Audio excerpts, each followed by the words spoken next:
मिथिला की बेटी कौन है पता है? कौन है? सीता माता,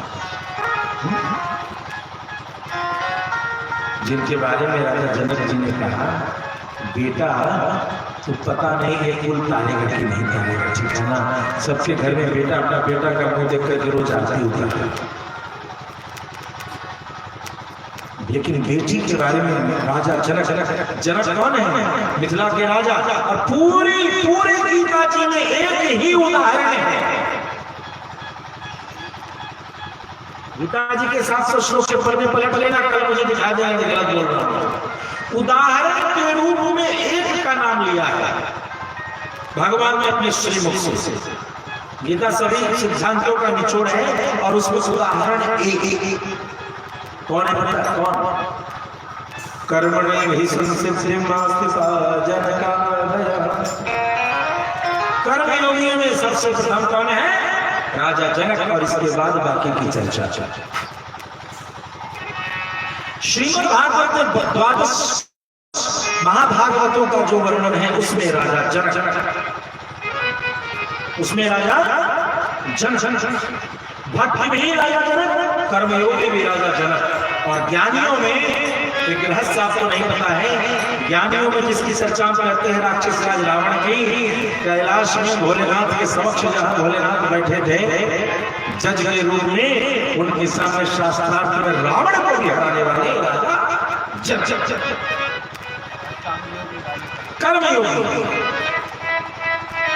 ज्ञान योगी और भक्ति योगी, इन तीनों का निचोड़ है राजा जनक। ऐसे आदर्शी जनक ने क्या कहा अपनी बेटी को कि पुत्रे पवित्र किए कुल दो। क्या कहा? बोलिए। पुत्रे पवित्र किए कुल। नहीं बोलेंगे आप स्त्रियों का सम्मान नहीं करते हैं, मैं देख रहा हूं बड़ी बड़ी। बोलिए सभी लोग, सभी देवियां रख लीजिए। कितने रखना है? ज्यादा नहीं रखना है।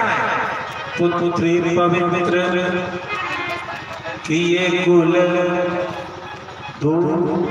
दो कुलों को एक साथ लाने की शक्ति किसमें है?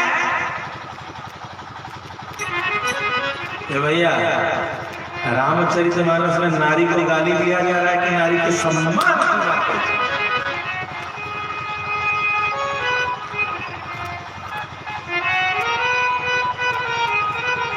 ऐसे राम विरोधियों को कौन सा दंड दिया जाए यह कहना बड़ा मुश्किल है।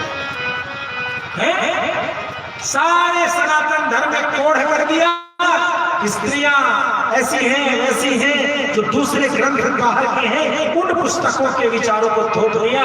और बाबा तुलसी ने उसी समय चाहे दी कि बेटियां जब चाहेंगी एक साथ दो कुल को उतारेंगी, उन्हीं बेटियों को लेकर के ला रहे हो।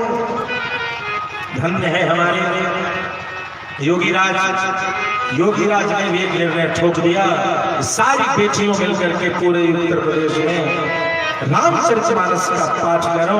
बेटियों के लिए, महिलाओं के लिए सारे डिस्ट्रिक्ट वाइज व्यवस्था की गई है। रामचरितमानस का पारायण करो और यदि कोई शंका हो तो बगल में बैठे हुए विद्वान से बात करो।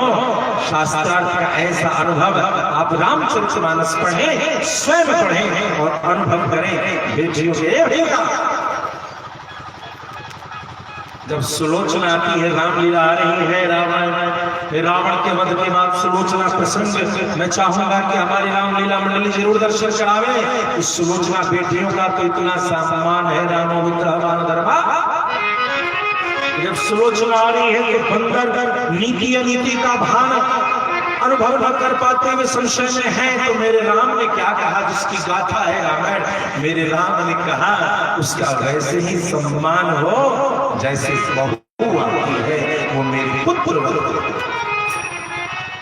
अरे मूर्खों, जिसने अपने शत्रु के पुत्र वधू का भाव कर दिया, ऐसे राम की गाथा में अज्ञानता के कारण दोष देखते हैं हम। हमें ध्यान देना होगा, हमें सावधान रहना होगा कि जो भी कोई बोल रहा है वो कहां से बोल रहा। तो गीता जी ने कहा तस्मात् शास्त्रम प्रमाणम ते कार्य अकार्य व्यवस्था, क्या करना है क्या नहीं करना है इसके लिए शास्त्र का अवलोकन करो। इसीलिए जब भी कोई कुछ बोले उससे यह जरूर पूछिए क्या शास्त्र आपने पढ़ा है और ये बातें बोली कहां से जा रही है, ये जानना बहुत आवश्यक है। शास्त्र और संत दोनों के अवलोकन परिप्रेक्ष्य में जब ग्रंथ का अध्ययन करेंगे अवश्य में ग्रंथ समस्त शंकाओं का निराकरण करेंगे, अन्यथा वो शब्दागत होकर के आपको डुबोकर नाश कर सकते हैं।